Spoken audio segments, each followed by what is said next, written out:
ஓம் நமச்சிவாய. உறவுகள் அனைவருக்கும் அன்பு வணக்கம். எல்லோரும் நலமாக இருக்க நினைக்கின்றேன். எல்லோரும் நலமாக இருக்க வேண்டும் என்று எல்லாம் இறைவனை பிரார்த்தித்தவனாக வளமை போன்ற ஒரு குரலை காணொலி வடிவிலே பதிவிட்டு வருகின்றேன். அந்த வகையிலே இன்று நாங்கள் காண்க இருக்கின்ற குரல் 1330 குரலிலே 390வது குரலாக அமைய இருக்கின்றது. நல்லொரு குரலாகவும் நல்லொரு உரையாகவும் அமைய பெற்றிருக்கின்றது. நாங்கள் குரலையும் உரையும் பார்ப்போமாக இருந்தால், கொடையளி செங்கோல் குடியோம்பல் நான்கும் உடையானாம் வேந்தற்கு ஒளி என்பதாக அமைந்திருக்கிறது. கொடையளி செங்கோல் குடியோம்பல் நான்கும் உடையானாம் வேந்தற்கு ஒளி என்பதாக அமைந்திருக்கின்றது. இதற்கான முதலாவது உரையை நாங்கள் பார்ப்போமாக இருந்தால், கொடையருள் செங்கோல் முறை தளர்ந்த குடிமக்களை காத்தலாகிய நான்கும் உடைய அரசன் அரசர்களுக்கெல்லாம் விளக்கு போன்றவன் என்பதாக அமைந்திருக்கிறது. மக்களுக்கு கொடை கொடுக்கக்கூடிய, மக்களுடைய தேவையறிந்து மக்களுடைய தேவையை பூர்த்தி செய்யக்கூடியவராகவும், நேர்மை தவறாமல் ஆட்சி செய்யக்கூடியவராகவும், குடிமக்களை பாதுகாக்கக்கூடியவராகவும் ஒரு அரசன் இருப்பானாக இருந்தால், அவன் எல்லா அரசர்களுக்கும் முன்னுதாரணமாக சிறந்த ஒரு அரசனாக அந்த நாட்டுக்கு வெளிச்சம் போன்றவன், விளக்கு போன்றவன் என்பதாக முதலாவது உரை அமைந்திருக்கின்றது.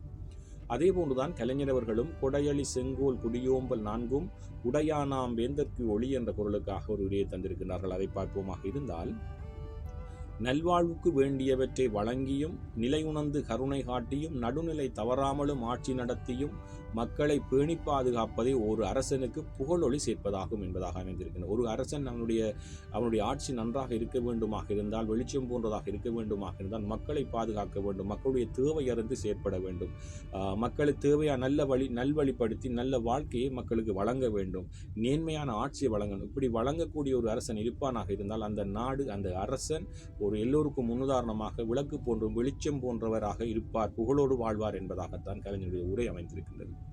அதே போன்றுதான் சாலமன் பாப்பையா அவர்களும் கொடையளி செங்கோல் குடியோம்பல் நான்கும் உடையானாம் வேந்தற்கு ஒளி என்ற குரலுக்காக அழகான ஒரு உரையை தந்திருக்கிறார். சற்று விரிவாக அதை பார்ப்போமாக இருந்தால், தேவைப்படுவோர்க்கு தேவையானவற்றை கொடுத்து எதிர்க்கட்சியினிடம் இனிதாக பேசுவது, நீதி விளங்கும் ஆட்சி செய்வது, மக்களை பாதுகாப்பது, இவை நான்கையும் உடைய அரசர்களுக்கு விளக்கு போன்றது என்பதாக அமைந்திருந்தது. இதை கடைபிடிக்கக்கூடிய அரசர்கள் விளக்கு போன்ற வெளிச்சம் போன்றவர்களாக இருப்பார்கள் என்பதாக அவருடைய உரை அமைந்திருக்கின்றது. அதாவது, நீதி தவறாமல் ஆட்சி வழங்க வேண்டும், மக்களுக்கு தேவையானவற்றை வழங்க வேண்டும், மக்களுடைய தேவை உணர்ந்து மக்களுடைய தேவையை பூர்த்தி செய்து கொள்ள வேண்டும், மற்றது கொடைகளை வழங்க வேண்டும், எதிர்க்கட்சியினிடம் அன்பாக பேச வேண்டும். இப்படி பேசி ஒரு ஆட்சி நடத்தக்கூடிய அரசன் இருப்பானாக இருந்தால், ஒரு நாடு இருக்குமாக இருந்தால், அந்த அரசனுடைய ஆட்சி அல்லது அந்த அரசன் விளக்கு போன்றவர், அந்த நாட்டிற்கு வெளிச்சம் போன்றவன், ஏனையவர்களுக்கு முன்னுதாரணமானவன் என்பதாகத்தான் சாலமன் பாப்பையா உரை அமைந்திருக்கின்றது. உண்மையிலே 3 உரைகளை நாங்கள் இன்றைய தினம் பார்த்ததிலே ஒன்றைத்தான் சொல்லுகின்றது.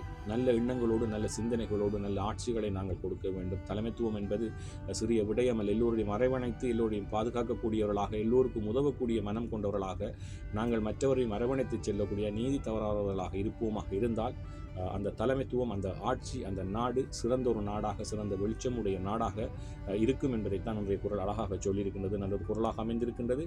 கொடையளி செங்கோல் குடியோம்பல் நான்கும் உடையானாம் வேந்தற்கு ஒளி.